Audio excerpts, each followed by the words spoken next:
Hi there, welcome everyone, and in this lesson you're going to learn about tsunami and earthquake. One of the causes of tsunami is the earthquake, especially we call it the tectonic earthquake, wherein the shaking of the ground under the water is of course displaced to the area where the water is going to move or to the land area. So here, tsunami. So make your own questions about tsunami. So what do you want to know about tsunamis? What do you want to know about seismic sea or ocean waves? Alright, so let us know first the meaning of tsunami. A tsunami is a series of waves in a water body caused by a displacement of a large volume of water, generally in an ocean or a large lake. Earthquakes, volcanic eruptions, and other underwater explosions above or below water all have the potential to generate a tsunami.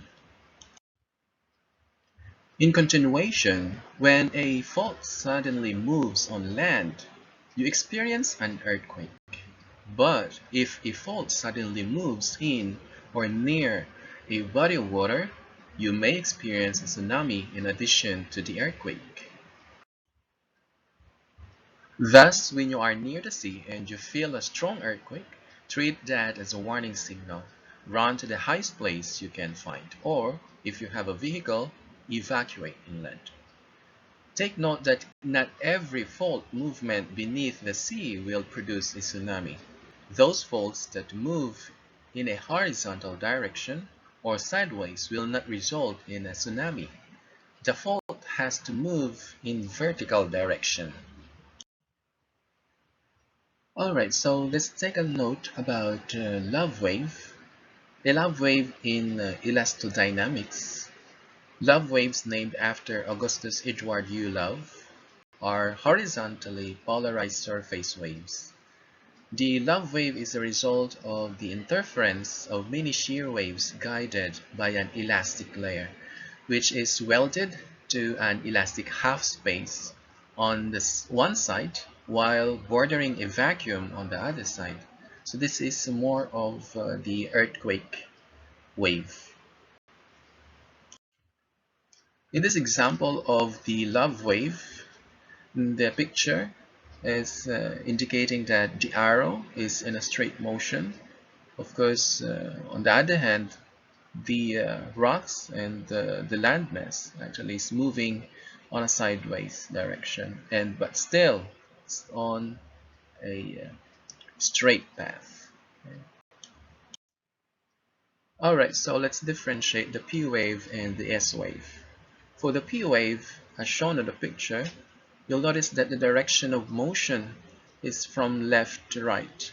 So these are the waves that are traveling going to the right direction.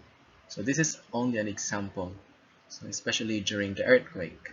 Now, if you notice that the blocks with the colors there in the middle represents the shaking, of course, you will notice that there's a compression, okay, of some point, okay, as indicated by the arrows. So the compression can be uh, both, of course, the arrows as indicated, both going to the middle, then it will expand. Okay, so as indicated by the arrows, okay, going both sideways, okay, so going to the left and right. So in this kind of illustration or picture is about the P waves. Alright, so everyone, in this S wave example, in comparison to the P wave, you'll notice that the wave looks like an S, and of course there's the shaking of the ground, okay, going up and down, and the parts are the following, are the imaginary parts. So if two of them, okay, of going up, okay, of the wave, for every distance, okay, from 2 points, okay, of the upper part or lower part of that is the wavelength, while the opposite, okay, the shallow, okay, or the between of the wavelength is the amplitude. Okay, so it can also be represented on the upper part of that if you reverse this label. Okay, so you're going to notice also that the direction of motion, as an example here, is from left to right. So it means to say that the similarity of P wave and S wave is that they're both going on the same direction. The difference is that the movement of the landmass. Okay, so of course, if you want to go back to the P wave, and especially for the explanation, so for your clearer understanding of this, all right? Okay, then, so as I've told you, okay, if you're going to compare them, okay, so here is the P wave and the S wave. So you'll notice that there's the high density, okay, for every expansion of the landmass, and there's the low density or the compression. So of course there's the part where there's undisturbed medium. Okay, so of course this is just an example, but if the earthquake of course goes to the right side more, okay, of the shaking, so it's still going to be a disturbed medium. Okay, so you'll notice that the P wave is just a straight path. Okay, so on the S wave, it's of course looks like an S. All right, thank you so much. So let's proceed on the next. All right, so for the Rayleigh wave, you'll notice that the S and the P waves are, of course, belong to the Rayleigh wave, and it has the straight path or direction of motion from left to right, as an example here in this picture. And you'll notice the S motion, okay, of the wave or the landmass, and comparison also to the love wave, okay, as I've mentioned earlier. So I hope you're not confused about it, okay, wherein the Rayleigh wave has the P and the S wave, and the Rayleigh wave has a different motion in comparison to the love wave.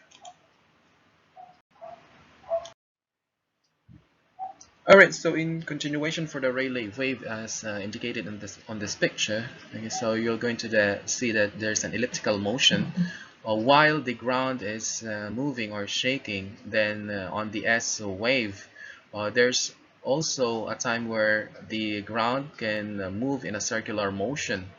So though even if there's a circular motion there, the direction of the motion is still from left to right or one direction. Yeah, so you're going to see that there's also an indication here of undisturbed media. Okay, it's the same thing. If of course the motion or earthquake still continues, so this undisturbed area will be disturbed. Okay, so thank you so much, and let's continue for the next. Alright, so in here I'm going to continue the lesson about waves. So the body waves refer to the vibrations that travel through the interior of the earth. The two types of body waves are primary waves or P waves and secondary waves or S waves. P waves push rocks in the direction they are traveling, and they travel in all states of matter, while S waves displace rocks at right angles to the direction they are traveling. S waves cannot pass through liquids. Surface waves refer to vibrations that travel at the surface of the earth. They can also travel at the surface of the mantle and core. The two types of surface waves are the Rayleigh waves and love waves. Surface waves cause the damage incurred during an earthquake. Alright, so if you're going to ask if S and P waves can occur at the same time, yes, they can occur. So the importance here is that you have to learn that there are two types of main or the main waves, as I mentioned, the Rayleigh waves and the love waves. For your reference, here's a picture or an example of the solid liquid part of the interior of the earth, okay, as of course in the core. And this example is not to scale. The of course upper part for that is the mantle, okay, and that composed of the Earth's crust, of course, at the upper part, okay, which is the of course other subparts. Okay, we call them the asthenosphere and lithosphere. Okay, so of course the crust is the thick of this is 0 to 100 kilometer. Okay? So from above surface to the ground or underneath. Okay? So we have also here, okay, from 6,378 kilometer, okay, below, okay, from the inner core to the, of course, upper part, okay, or the surface or the crust. Okay? And you have there the divisions, okay, so from 5,100 kilometer, okay, you have the inner core, and for 2,900 kilometer for the outer core. Okay, and the upper part, as I've mentioned, 100 kilometer, okay, below that, and going up, or yeah, of course, you can make it the distance, okay, from the top going to bottom, or from the bottom going to the top. They're almost the same distances.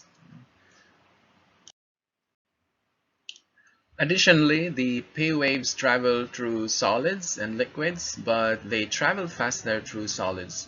Changes in the speed of earthquake vibrations give scientists an idea of the physical properties of various depths of the Earth's interior. For more information about the waves, okay, I'm going to continue, of course, giving you information.